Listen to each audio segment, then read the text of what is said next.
Hello दोस्तों, कैसे हैं आप लोग। उम्मीद करता हूं कि आप लोग अच्छे होंगे और अपने एग्ज़ाम की प्रिपरेशन अच्छे से कर रहे होंगे। ठीक है, तो अब हमारे एग्ज़ाम को बहुत ज़्यादा 2 ही मंथ बचे हुए हैं। फरवरी में हम लोग का एग्ज़ाम होने वाला है। ठीक है, तो जो भी हमारे इम्पोर्टेंट क्वेश्चन बन रहे हैं मैथ्स के चैप्टर से, तो ठीक है, उन सारे चैप्टर्स में से जो भी हमारा इम्पोर्टेंट क्वेश्चन है जो प्रीवियस ईयर में आए हुए हैं, उनको क्या कर रहे हैं हम लोग एक एक करके सॉल्व कर रहे हैं। ठीक है, तो जो हमारा पहला चैप्टर है रियल नंबर में से जो भी हमारे 6 या 7 क्वेश्चन ऐसे थे समथिंग। ठीक है, तो उस रियल नंबर में से जो हमें 6 या 7 क्वेश्चन इंपॉर्टेंट मिले हुए हैं, उनको हम लोग क्या कर रहे हैं एक एक करके सॉल्व कर रहे हैं। ठीक है, जो हमारा 7 क्वेश्चन है वो अपलोड कर दिया गया है तो पहले वाले वीडियो में।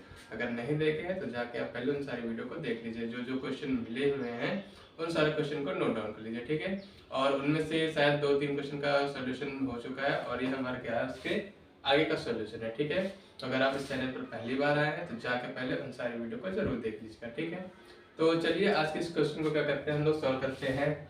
और ये जो क्वेश्चन है हमारा ना, ये बहुत ही ज़्यादा इंपॉर्टेंट क्वेश्चन है। अगर आप पिछले साल का कोई भी बोर्ड पेपर पढ़ाएंगे 10th का मैथ्स का, तो उसमें ये क्वेश्चन हर बार पूछा गया है। ठीक है, कहीं ये √2 हो जाएगा, √3 हो जाएगा, या √5 हो जाएगा, या √7 हो जाएगा, कोई भी ऐसे रूट दिया रहेगा और ये क्वेश्चन आपसे जरूर पूछा गया। और ये क्वेश्चन मतलब 3 या 5 नंबर में से पूछा जाता है। ठीक है, तो ये क्वेश्चन अपने आप में बहुत ही ज्यादा इंपॉर्टेंट है। तो ये क्वेश्चन को हम लोग क्या करेंगे आज के इस वीडियो में क्या करेंगे सॉल्व करेंगे। ठीक है, तो ये जो हमारा थ्योरम है बेसिकली, ठीक है, थ्योरम आपसे जरूर पूछी जाती है।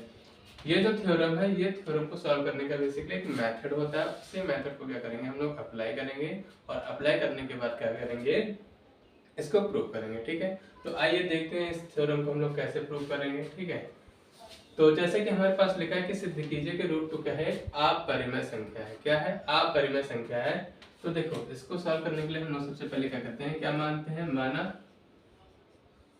√2 एक परिमेय संख्या है। क्या है,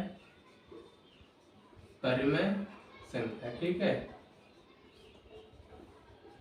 हम क्या करते हैं, ये जो हमारा अपरिमेय संख्या है इसी का जस्ट क्या करते हैं अपोजिट मानते हैं। क्या मानते हैं कि √2 क्या है कि परिमेय संख्या। ठीक है, क्या मानते हैं, √2 एक परिमेय संख्या। अब परिमेय संख्या है तो परिमेय संख्या को लिखने का क्या तरीका होता है, कोई भी दो संख्या जिसे हम P/Q के फॉर्म में लिख सके वो क्या होता है, हमारी परिमेय संख्या होती है। जैसे क्या, अगर हम परिमेय संख्या को लिखें तो परिमेय संख्या कैसे लिखी जाती है, A/B के फॉर्म में। ठीक है, और यहाँ पे एक बात ये होनी चाहिए कि b की वैल्यू क्या वो 0 नहीं होनी चाहिए। ठीक है, यानी कि a की वैल्यू चाहे जो रख लो, b की भी वैल्यू चाहे जो रख लो, लेकिन b की जगह 0 नहीं रखना चाहिए। अगर मान लो b की जगह 0 रखते हो, मान लो a की जगह हम 1 रख लिए और b की जगह अगर आप 0 रखते हो, तो 0 से किसी भी चीज को डिवाइड करोगे क्या निकल कर चला आएगा, इन्फिनिट निकल कर चला आएगा। तो ऐसे तो सॉल्यूशन बनेगा नहीं। तो इसीलिए यहाँ पे क्या होता है कि b की वैल्यू को यहाँ पे 0 नहीं पुट करते हैं। ठीक है, तो b की वैल्यू 0 नहीं होगी और बाकी चार्ज होगी। और फिर यहाँ पे जो हम a और b माने हैं, ठीक है, ये a और b कैसी संख्याएं होंगी, सहअभाज्य संख्याएं होंगी। कैसी, सहअभाज्य संख्या है। सहअभाज्य संख्या मीन्स क्या होती है, को प्राइम नंबर। क्या होती है, को प्राइम नंबर। ठीक है, अब को प्राइम नंबर से मतलब ये होता है कि ऐसी दो संख्याएं जिनका एचसीएफ क्या आना चाहिए, एक आना चाहिए। ठीक है, ऐसी कोई दो संख्याएं हैं अगर जिनका एचसीएफ एक आए तो वो क्या हो जाएगा, को प्राइम, यानी कि सहअभाज्य संख्याएं होंगी। जैसे एग्जांपल मैं देता हूँ आपको, मान लो 2 लिखा है और 3 लिखा है। अगर मैं इनका एचसीएफ पूछूंगा तो एचसीएफ कितना आएगा, एक, या इनका जो कॉमन फैक्टर है वो कितना आएगा, एक। ठीक है, ऐसे मान लो 4 या 5, तो इनका भी जो एचसीएफ है वो कितना आएगा, एक आएगा। इनका जो कॉमन फैक्टर है वो कितना आएगा, एक आएगा। तो सहअभाज्य कैसी संख्या होती हैं, ऐसी दो संख्याएं जिनका एचसीएफ या कॉमन फैक्टर कितना आना चाहिए, एक आना चाहिए। ठीक, तो ये बात हो गई हमारी किसकी, सहअभाज्य संख्या की। ठीक, अब आगे बढ़ते हैं।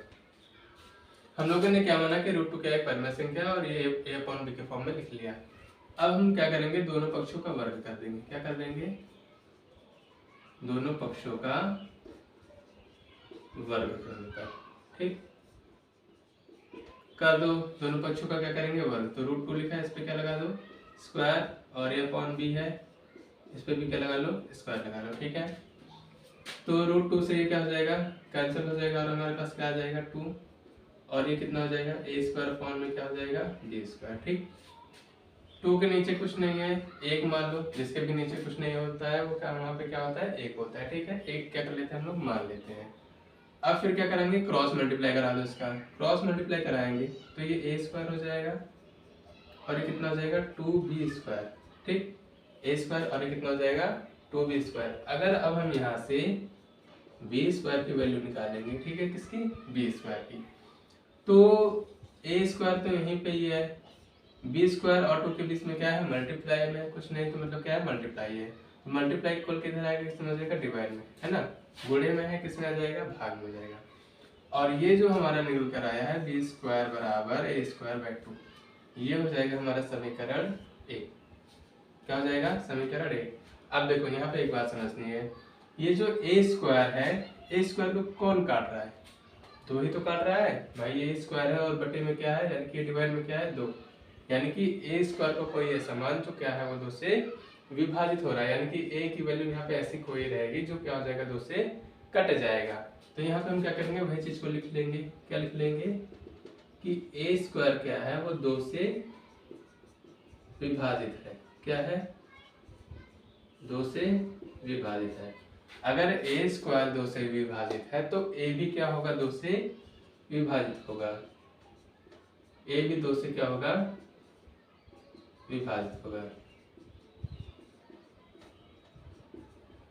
देखो इसका मैं एक एग्जांपल बता रहा हूँ, देखो जैसे मान लो मैंने यहाँ लिखा, मैं लिख दे रहा हूँ 2, ठीक, ए की जगह मैंने कितना लिख लिया 2, और इसका क्या कर दो स्क्वायर, और बटे में कितना है 2, इसका स्क्वायर करो कितना हो जाएगा 4 और बटे में 2, तो ये 2 तो कट जा रहा है, कट गया ना। वैसे ही अगर ये 2 का स्क्वायर करने पर 4 आया और 4 2 से कट जा रहा है, तो अगर हम इसका स्क्वायर ना करें, केवल क्या ले ले 2 ही ले ले, तो 2 भी तो 2 से कट जा रहा है। तो इसका मतलब यही हुआ कि अगर स्क्वायर भी कट जा रहा है तो उसका जो संख्या होगी वो भी क्या हो जाएगा 2 से विभाजित होता है। ठीक है, तो इसका मतलब ये हुआ। अब क्या करेंगे, अब देखो ये हो गया हमारा पहला इक्वेशन। अब हम लोग क्या करेंगे, यहीं से अब बनाएंगे दूसरा इक्वेशन, दूसरे इक्वेशन की तरफ चलेंगे। वो कैसे मिलेगा, देखो अब फिर से हम लोग क्या करते हैं, मानते हैं कि माना a बराबर 2c, क्या मानेंगे a बराबर 2c। तो अगर a बराबर 2c क्यों मानेंगे, क्योंकि यहाँ पे देखो 2 से ही तो डिवाइड हो रहा है, और यहाँ पे c क्या होगा, c की कोई भी वैल्यू ले लो, 1 2 3 4 5 6 कोई भी वैल्यू ले लो, वो 2 से क्या हो जाएगा कट जाएगा। क्यों, क्योंकि यहाँ पे 2 काट रहा है ना, इसी वजह से। तो यहाँ पे a बराबर कितना लेट कर लेंगे 2c, और a का मान क्या करेंगे समीकरण 1 में रख देंगे। तो यहाँ पे लिख लो a का मान समीकरण 1 में रखने पर, अगर हम समीकरण 1 में रखेंगे a का मान तो क्या मिलेगा, देखो ये हमारे पास b स्क्वायर है और क्या है a स्क्वायर बटे 2, रखते हैं कितना हो जाएगा a स्क्वायर यानी कि 2c का स्क्वायर और बटे में 2, सॉल्व करो कितना हो जाएगा 2 दूना 4c स्क्वायर और बटे में 2, 2 से 2 ही कट जाएगा, कितना आएगा b स्क्वायर बराबर 2c स्क्वायर, कितना आ गया b स्क्वायर बराबर 2c स्क्वायर।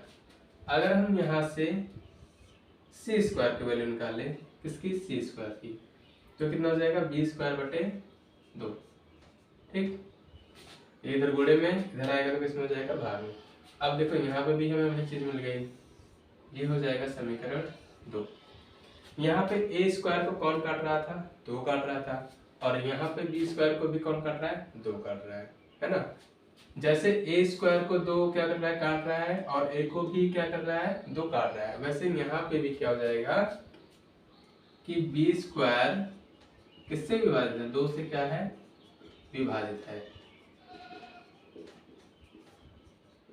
और अगर b स्क्वायर विभाजित है तो b भी क्या होगा विभाजित होगा, b भी 2 से क्या होगा विभाजित होगा। ठीक है,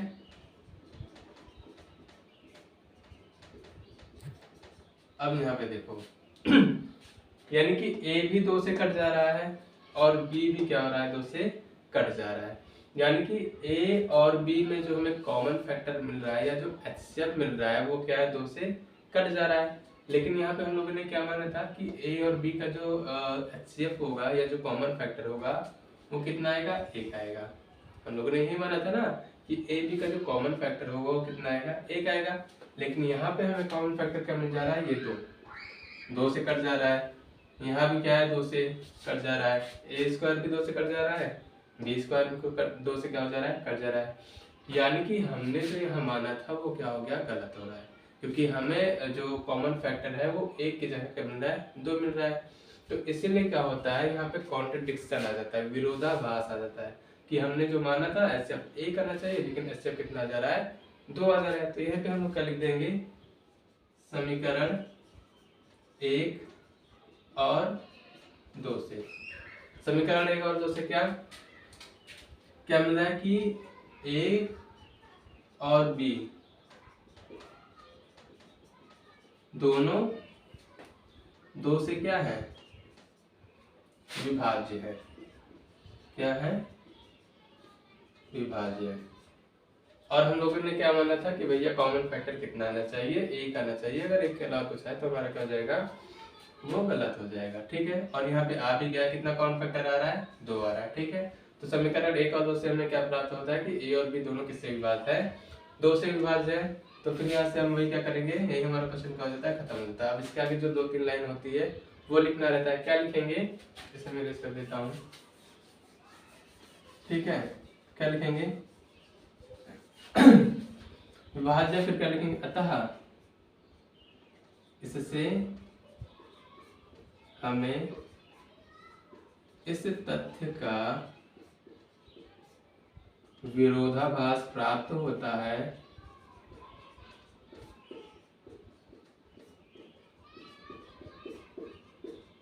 क्या होता है, हमें विरोधाभास प्राप्त होता है कि ए और बी में 1 के अतिरिक्त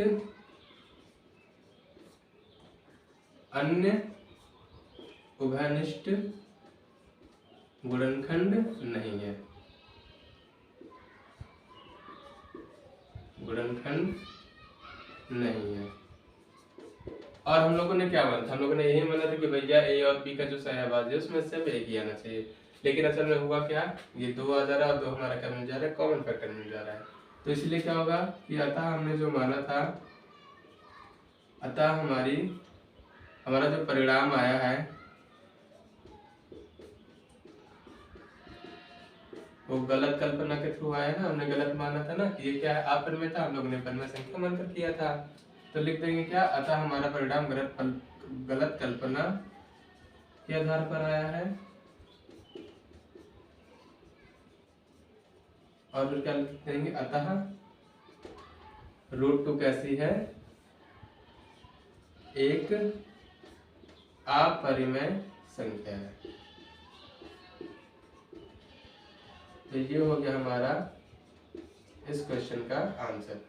और यहीं पे क्या हो जाएगा, ये क्वेश्चन हमारा क्या हो जाएगा, फिनिश हो जाएगा। फिनिश तो ये हो जाता है, जैसे आप यहाँ ए स्क्वायर को 2 से विभाजित करोगे, इधर समीकरण 1 बनेगा और यहाँ भी स्क्वायर भी क्या मिलेगा, 2 मिलेगा। ठीक है, ए और बी दोनों क्या हो जाएंगी, 2 से कट जाएंगी, या ए और बी किसी से भी अगर 1 के अलावा किसी और से कट जाती है तो वही हमारा क्या होता है, वही हमारा क्वेश्चन क्या होता है, खत्म हो जाता है। क्योंकि समीकरण 1 और 2 से हमें मिल जाता है कि 1 के अलावा कोई और ऐसी संख्या है या उसका कोई और एक कॉमन फैक्टर है जो वो कट जा रही है। उसके बाद क्या होता है, यही हमने जो माना था उन सारी चीजों को लिख देते हैं। ठीक है, तो ये था हमारा क्या, √2 क्या एक अपरिमेय संख्या है, इसको हम लोगों ने क्या किया, प्रूव किया। ऐसे हम लोग को प्रूव करना पड़ेगा √3, √5 और √7, ऐसे जो भी संख्या दी रहेगी उसको भी सेम ही मेथड के थ्रू क्या करेंगे, हम लोग सॉल्व करेंगे। और ये बेसिक से क्या होता है, मेथड होता है। ठीक है,